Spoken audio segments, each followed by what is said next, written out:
I wear my heart on my sleeve in my work. I really do. And I think that's one of the things that's helped me, but it's also like a negative sometimes. And in this moment, I was like, holy shit. Okay, I'm really upset. I feel like what I built is now crumbled. We're like, well, what's going to happen? We're just going to dissolve growth. Is growth going to exist? What's next? So that was kind of a huge moment for me that I felt like I was at my lowest. Hey, welcome to the show. I'm your host, Andrew Kaplan, and in this show, I chat with people who lead cross-functional growth teams. Not about their favorite growth tactics, playbooks, or their wins. There's enough of those shows out there already. I chat with folks who lead growth teams to hear about the hardest parts of their job, the adversity, the self-doubt, the mistakes that they make, and explore how they're able to navigate these things while other folks get stuck. My guest today is Connor Bradley. Connor's the Director of Product Growth at Jobber, where he oversees 4 teams, that ladder up into his growth org, spanning acquisition, activation, expansion, and retention.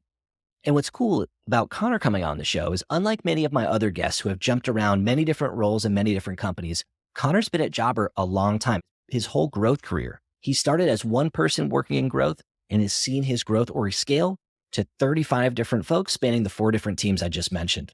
In our conversation, Connor and I chatted about 3 different things that I think will be interesting to anybody leading a growth team. One is we talked about the lowest point in his growth career. We talked about right after Connor scaled his growth team, having his 2 core engineers leave the team and needing to rebuild from the ground up. We talked about feeling lonely and isolated working in these cross-functional roles in a hybrid or remote environment, how challenging that has been for him. And we've talked about times when he struggled with self-doubt and how to work through those things. We covered a ton of ground, and Connor is a lot of fun to chat with. I know you're going to love this episode. Let's jump right in. Where I'm curious to start is how you got here. So can you give us the TLDR on how you got to this point in your career working in growth? I worked actually at Jobber right out of university. So I had the fortunate opportunity of meeting some great people through some other digital agencies in Edmonton, Alberta. And one of them had moved over to Jobber and was the head of marketing of this 30-person company that was just trying to figure it out. That person reached out to me. I joined Jobber. I came from a marketing background, Swiss Army knife role, doing everything I could possibly do. Ended up leaving because my partner moved to Toronto. So I moved to Toronto, worked at some other software companies, still in marketing. Then Jobber opened an office in Toronto and I was like, I want back. And that same person who hired me originally was like, look, man, I've been reading this Reforge growth stuff and I'm super stoked on it. I have no idea like how to get it going, but you're that person that I know could just try to figure it out. So do you want to be the first hire in growth at Jobber? Which I was super excited about because I'm a very curious person. It's kind of where my career goes, through my curiosity. So joined it, learned as much as I could, started building up from the ground up, couple engineers, designer myself, validating what the heck this is going to look like inside a Jobber. Fast forward 6 years later, we got 4 full-fledged growth teams across all different sorts of lifecycle states, and it's been a blast. So that's about a quick TLDR. And did you take Reforge? I can't remember if we were in the same class or right around the same class. Was it called Reforge yet, or was it the other thing that was like Silicon Valley Business Review? I think I was just at the start of the Reforge. So I did that classic growth series course. I think they only had the one, and that was the one I did right away. And I've done too many since. I think I should probably share my membership with many others. But yeah, it was very, very early days. And did it feel like this career path, which is new, and when you and I first got into growth was even newer, did it feel like it came naturally to you? Oddly enough, I felt like it did because I'm so driven by curiosity and this role is so scientific and experiment driven. It's very much like tap into that curiosity, go find out, like you have permission through this process that, we've helped codify and teach you. And I think I took that and I was like, man, I have a method to my madness now. And I'm able to actually apply it to this company. And I just felt like I have a lot of passion in my work and it tapped into that really, really nicely. So yeah, it felt like actually pretty natural. It was awesome. Along the way, has there been a person or a moment that you felt like has been really pivotal to your career journey? Yeah. So when I became the first hire in growth, I wasn't technically like leading anything yet, but after a year or two, they handed me the keys. Like the leadership team trusted me with the opportunity to like, hey, Connor, take it from here. Tell me what you need. Start small. And I think that trust, that permission was a turning point for my career to really take my passion and how I like to approach work and kind of demonstrate it at scale inside of this 100-person company at the time and showcase my work, showcase how to build a culture on a part of a small team, show what I can do, the ideas that I have, and being given the permission and no red tape to kind of explore wherever I wanted to go inside of Jobber. It allowed me the opportunity to grow really, really quickly and show what I'm made of. And I'm super thankful that Jobber gave me that opportunity because not many get that. And why do you think they gave it to you? Did they trust you? Had you had some wind under your belt, right place, right time, or something else? I think a lot of it was definitely like accelerated knowledge gathering. Like I was like pretty intense about like, I'm going to learn all what needs to be learned. You know, the godfathers of growth, Andrew Chen, Brian, all that's out there, Casey Winter, read everything, every single piece out there. So the knowledge was there. And then being able to demonstrate that knowledge and talk about what Jobber could do, paces we could go. I think they saw that in me, that this guy knows what he's talking about. Let's give him a chance. You know, he hasn't done it, but let's give him a couple people and see what he can do. So I think that outspokenness that I was able to provide and establish trust with those leaders and build relationships that I felt like were really impactful gave them the confidence to be like, go for it, Connor. Let's see what you can do. Yeah, I love that. You were young, you were hungry, you couldn't get enough. Why not you? Well, exactly. And if I screw it up, whatever, man, it wasn't too much of a risk. So I think it was good for them. Oh, I'm laughing with you. I mean, I think I was at the same point when you and I first met and I was at Wistia. Initially, they were looking for someone to lead growth and they wanted to hire someone above me. And I did the same thing. I mean, that's how we met. I was in Reforge. I was gobbling it all up. I was watching every YouTube video I could. I was reading every blog article I could. And they couldn't find someone to do the job because it was so new still. And they were like, screw it. Yeah, why not you, Andrew? All right, let's give it a go. Yeah, love it. Yeah, I mean, that was the beauty of new material, new role, new area of SaaS that was being created and jumping on that opportunity that you and I get in those courses and stuff. So it's cool. Yeah, it's cool. And so as you've been in this role and had this role evolve for you over the years, I'm curious to know, as you reflect back, what's a career accomplishment that you're really proud of? It really is building that growth function from the ground up, validating that this team is worth existing in Jobber and having multiple of them. So starting from zero to like, we have about 35 people in growth on the product side. I feel a tremendous amount of pride in doing that. And I think I'm a big reason why we have that many people and those many teams and the confidence in why these teams exist. When I look back on my career, I feel like that is the thing that I'm most proud of because it took me through many different stages of Jobber and their growth from 100 people. Now we're above 650. How are you going to navigate all these challenges and make sure growth still persists? And we've had to change and move around the org and navigating all that. Looking back is probably what I'm most proud of. It's amazing. And you said 35 folks that ladder up to your growth org? Yeah. I mean, we got engineering management, design management, the whole thing. It's crazy. It is crazy. Yeah. There's a lot of folks out there who might look at you from a distance and think, this guy made it.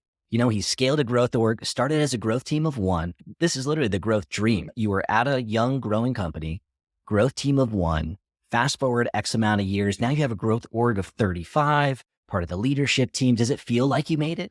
No, it's madness, man. I mean, it's hard to even sit and reflect. You're just so entrenched in what you're doing and you're constantly battling with every fire that's being started. And so I feel like it's easy to get lost and be like, I don't think I've made it. I think there's more to go. I think there's a lot of challenges I'm dealing with, a lot of self-reflection on what could have gone better. I think it's hard for me to look back and be like, oh yeah, I made it. There's no stopping. You got to keep going. This episode is brought to you by Novatic. We're seeing the next phase of product-led growth emerge right now. The first phase of PLG was all about using your product as a go-to-market tool. Basically creating free plans, free trials, or reverse free trials, getting new accounts to sign up, and then layering in retention and upgrade programs.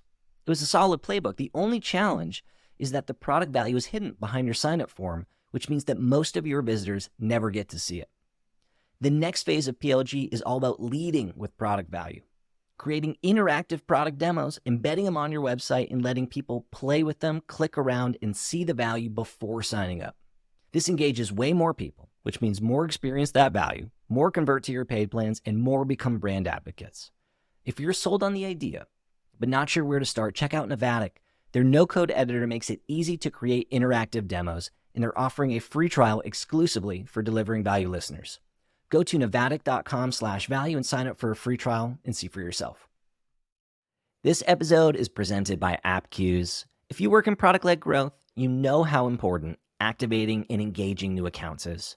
Turning new accounts into active users is critical to your success in a PLG environment, and typically why activated accounts is a North Star metric for growth teams. It's why my team spent years focused on improving our new user onboarding experience during my time at Wistia and at Postscript. And that's why I'm so excited that AppQues is sponsoring the show. They're just as passionate about helping product-led companies fixed their onboarding and their retention as I am. They're the leading product onboarding and adoption platform for web and mobile apps, and they've helped over 1,500 SaaS orgs create exceptional onboarding experiences that convert new users into power users and brand advocates. So if you're looking for help activating more new accounts, head to appcues.com/value. They have a free new user onboarding audit, which is done by Ramli John. He literally wrote the book on new user onboarding, and he's a close personal friend of mine. For help, head to appcues.com/value. What about the flip side? So you've had the chance to reflect on scaling the growth org at Jobber. What's been some of the lower points, maybe one of the low points in your growth journey so far? It was definitely early on. We had built this team. So it was me, 2 engineers, and a designer. We're in the Toronto office together, just vibing. We're hitting on all cylinders. It was exactly what I wanted it to be. Experiments flying off the shelf. Velocity was crazy. We're really impressing Jobber with this 4-person team. And I was just so over the moon. I'm like, this is the team we scale with. These engineers, this designer, this is the group. We built from here. We got commitment from the leadership team to go to 2 teams in 2021. And then COVID hits. We all go home. We're not in the office together. We're missing that energy. So things start changing a bit. Everyone's lives, they're reflecting on what the hell they're doing and where they're at. And then I had my senior engineer in November let me know that he's moving back to Sweden. And I was just like, oh man, you were my guy. You were going to be the manager. You were going to be the leader of the engineers. You know this culture. Like we were talking about that. And I'm like, okay, that's okay. We'll figure it out. Get back to Sweden to your family, all that. And then literally 3 weeks later, the other engineer is like, Connor, I'm heading out. And then I was like, okay, I thought I really gutted the first one. I was like, I think I did okay. But this second one, it just broke me. I was just so upset because I wear my heart on my sleeve in my work. I really do, for better or for worse. And I think that's one of the things that's helped me, but it's also like a negative sometimes. And in this moment, I was like, holy shit. Okay, I'm really upset. You know, I feel like what I built is now crumbled. This group that we were going to build off of has now gone back to zero. Me and Wes, our designer, we're looking at each other. We're like, well, what's going to happen? You know, we're just going to dissolve growth. Is growth going to exist? What's next? So that was kind of a huge moment for me that I felt like I was at my lowest. So what happens next? So you lose your 2 engineers, you're stressed. The foundation of a growth team, right? It's really not a growth team without people who can build and ship inside of the product. What happens after that? So there's so many thoughts going through my head because now we're remote. So now I'm like, how do I build this up without that sitting beside each other, that same opportunity I had to build it up? So I'm nervous about that. I'm reflecting. So I'm down. Basically, I would say I give a tremendous amount of respect to the executive team at Jobber who knew I was down. I voiced it. I was like, hey, crew, I'm down. I'm pretty upset right now. And Sam, our CEO and co-founder of the company, DM'd me. We got on a call. He talked me through it.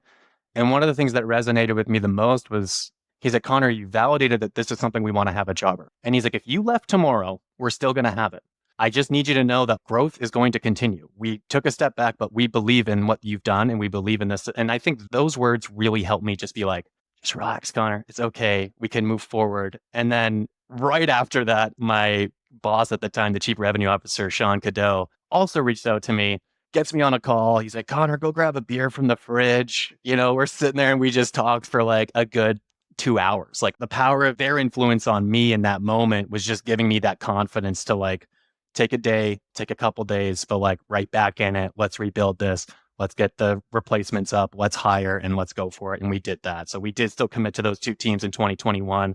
It was just about getting back on the horse with the mindset that I wanted to have. With the benefit of time and space makes a lot of sense, right? But in the moment, tough. Yeah, good learning for me in the moment. I think looking back now, I think I was very reactive to the situation. You know, obviously I had an opportunity to just think at the 10,000 foot view. But when you're in it, COVID's happening, all this stuff's going on. It's like a bundled up of emotions. And then these 2 hits happen back to back. And it was hard to not let it overwhelm me. If you could go back in time, anything you would do differently or any advice you'd give your former self? I think it really is trying to stay at that 10,000 foot view as a leader. Things are going to happen. People have different lives, different choices that they're going to make, and that'll be constant. It's more so, what system have you put in place? What have you proven? What is known? And stay there. I think part of it too, though, is I don't regret building that emotional connection to the team because I think that's what made the team special. So don't lose it. Allow yourself to feel the hit, but then don't not build these connections again. I think that was something that I feel like I was resistant once we started hiring. I'm going to remove myself a little bit more because that was maybe too close, but that's what makes the sauce. That's what gets it going. So I've been, reflecting back, being like, don't worry about it. You can do it again and just build relationships and be happy for everyone's career, no matter what. So it's great. Yeah, I love that. And what's cool is that you built something that would outlive you. And that's hard to do because you think it's you and it is you. And that's why I got going and it's your approach. And it was you reading all the blog articles and going to Reforge and watching the YouTube old recordings of the previous conferences and things like that. So it was you, but then you scaled something that was bigger than you. And that's pretty hard to do. That's pretty special. Yeah, I mean, that was such a nice reminder from Sam, our CEO, just to be like, if I left today, this would be a strategy at Jobber, this would be a function. And that's why I'm so proud of it. I'm like, great, I'm replaceable. What else is new? No one likes telling themselves that, but it is nice to know that we validated that piece of the business. So it was cool. Yeah, it's super cool. You also talked about something I thought was really interesting. You said COVID had just hit. You said we were missing that energy. And I'm curious to know how much being in the office and feeling that energy impacts you working in a cross-functional role like growth. People that know me are probably starting to laugh right now because they know I'm an extrovert. I get energy from other people. When we're within the walls and everyone's there, I'm at my peak. I'm firing at all cylinders. The mind is moving. So yeah, I do think that COVID and remote really pushed me to be like, how do I continue this level of energy, this level of passion that I have for my work without people directly beside me or around me, which is something I still battle with today. A lot of different efforts, a lot of different strategies that I've tried, but it definitely made me feel a bit isolated in moments. It did a number on me in my professional life, I would say, quite a bit. So yeah, I'm still battling with that a bit. And what have you tried? One of the bigger things that I think I've tried is to reach out to external people in similar roles. I think that's very helpful because the isolation can feel very unique in growth specifically. Talking to people such as yourself and others allows me to be like, I'm not alone in these problems. People are feeling the same feelings that I'm feeling. And that's just comforting. There's no solutions to those conversations. It's just pure comfort. And you're like, I'm sorry, but I'm feeling it too, And I think that's been great. It's so hard, Andrew, because those hallway conversations mattered when you're in growth. It's not deliberate. You're not in every meeting, but you kind of need to know what the hell's going on. You need to know what departments are thinking, what strategies they're coming up with, how sales is going to move forward in fiscal year 24. How's success and all these people. So then you're always in between conversations. Growth's just a bridge everywhere and you're just trying to find opportunities. So when you're missing those hallway conversations, it creates this isolation and you're sitting there like, the hell should I work on? What's the priority? And what I've noticed is that, especially with these cross-functional roles, alignment is one of the most important parts of the job. Just making sure everyone understands what you're working on, why you're working on it, how you approach the work. And what I found when I was in-house is a lot of that happened in the hallway. So I'd be walking down the hallway and I'd see our head of creative and they would pull me aside and be like, hey, can I just ask you a couple questions? I promise it's coming from a good place, but I see that your team is working on this thing and I kind of don't like it. Can you just help me understand what's going on? And that very rarely happens remote. And so I totally understand. It would be one thing if you were in a role where there was really clear bumpers on either side. But when you work in a cross-functional role with really dotted edges everywhere, you need that.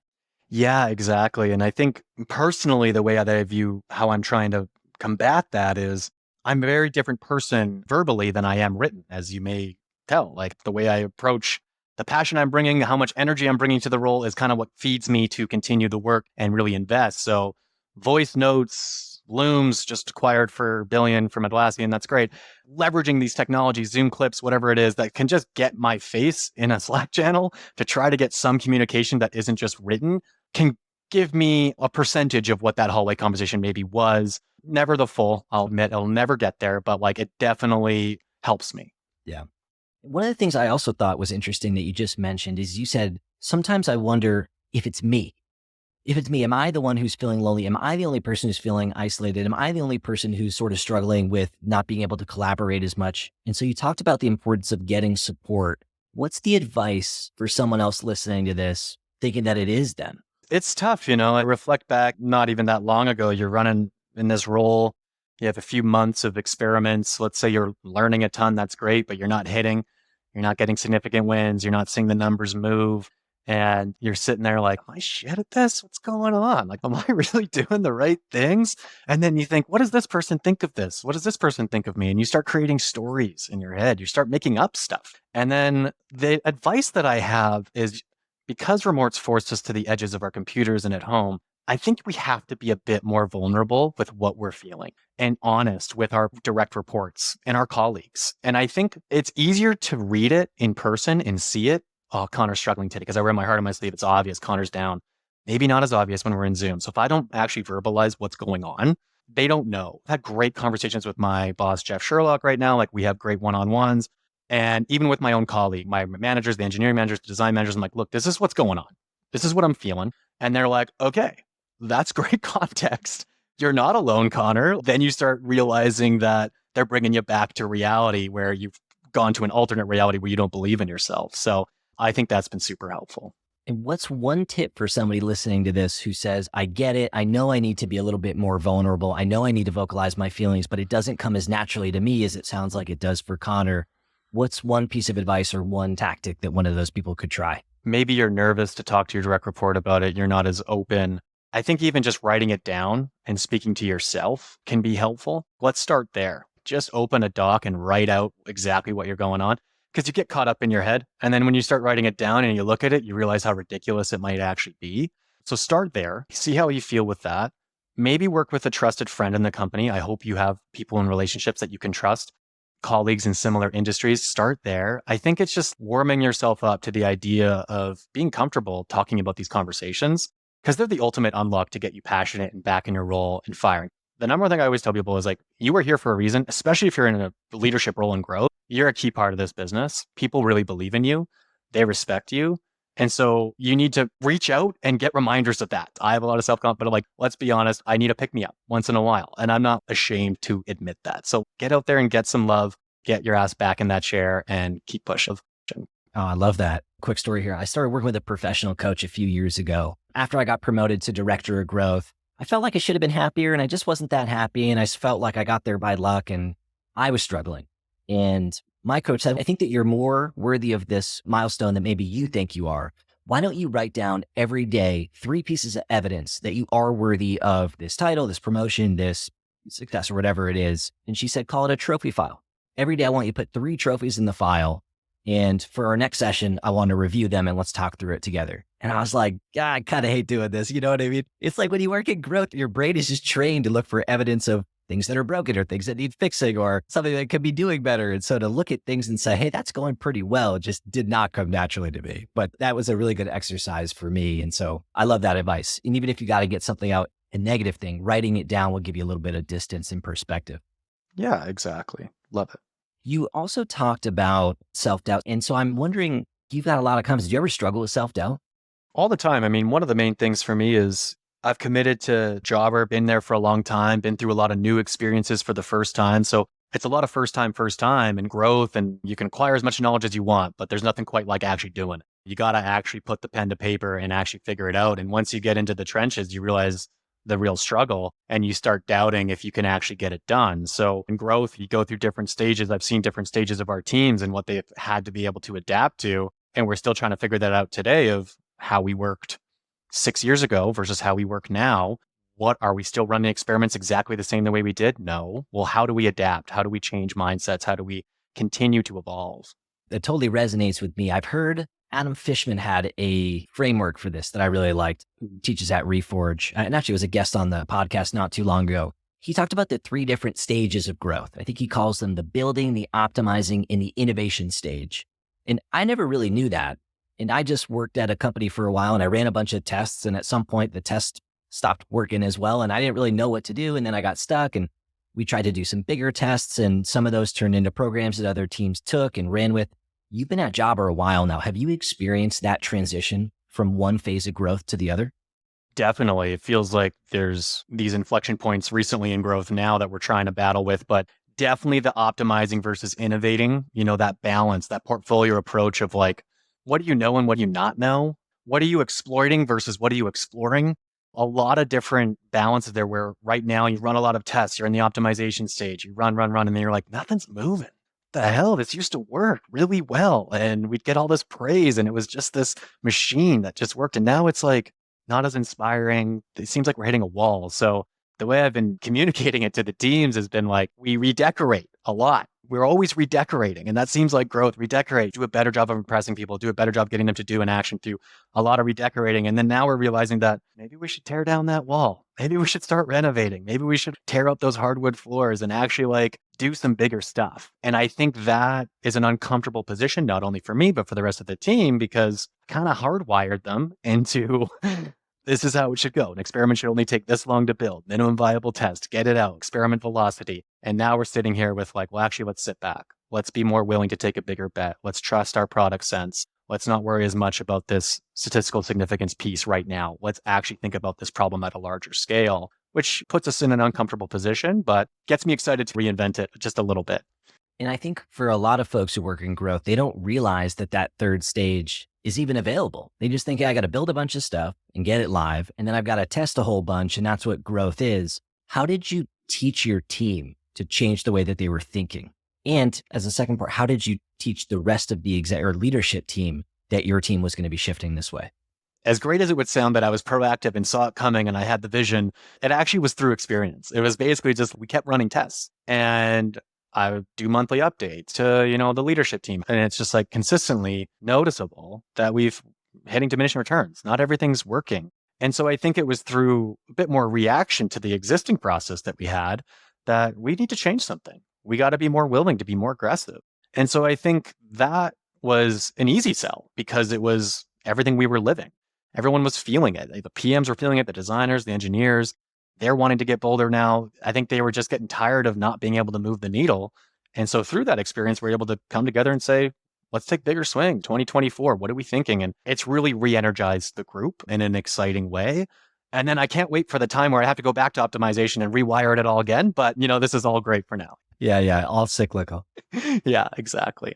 You started as a one-person growth team. You now have this team of 35 folks. If you could go back in time, what's one piece of advice you would give yourself to avoid a few of the potholes along the way? For me personally, just as a growth leader, I was a very passionate, reactive, okay, there's a problem. I'm going to go crazy and I'm going to invest all my time in the next 24 hours and it'll be done by tomorrow. Don't worry about it.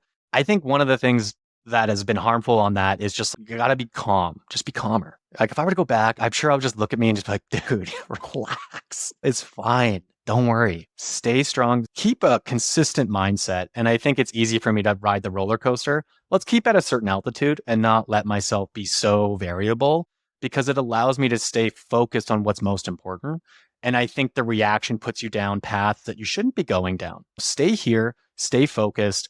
And then suddenly you waste a lot of time when you get too excited about one little idea or you react to one experiment and all of a sudden you waste 2 months on something that maybe you just weren't thinking about at a really strong, high level altitude and being like, we're not going in that direction. Yes, that was something that was interesting, but let's stay focused on what's most important for Jobber right now. And I think that's kind of it. It's just relax. A lot of the reasons why I am where I am today, I think is because I wasn't relaxed. But I think there was a nice balance to strike there that I wish I had a little bit over this journey. Have there been any tools or mental models that you've used to make progress on that? I think it's been investing in people that aren't like me that's helped. This person is the opposite of me. They're very introverted. They go through the logistics. They think through a problem. They're really methodical in how they think about that problem. I want to get to know that person. I want to learn about them, learn about how they think about these things. And I think that can bring me a more balanced approach to how I look at my work because I'm on the opposite end of the spectrum. So my current boss, Jeff, he has a good balance on this, but he's been able to help me let's stay balanced, let's stay focused. And he's been able to really help me not react heavily to things and be like, okay, that's a problem. That is a problem. Let's keep it at the problem stage, put the emotions completely out of it. I'm like, oh, right. Sounds so basic, but when you're in it, you're so excited, you're so invested, and it's hard not to let the emotions make you be reactive in situations. Right. I didn't know I could have a problem and not get stressed about it and not go high or low with it. And I didn't know I could just keep it in the middle and talk about it factually. Staying balanced obviously is a key, and surrounding yourself with other folks who have complementary skill sets. Any other skills that you would prioritize that would make your growth career easier? I think a lot of it would have been on the people management side. Definitely want to invest in people management because in growth, especially in my career, it just happens so fast. All of a sudden, I'm managing engineers, designers, and PMs. And now I only manage the PMs and we're matrixed out, but it just happens so fast. And what's easy to get lost in the growth leaders, you're so excited about the strategy, the loops, the methodology, the ideas.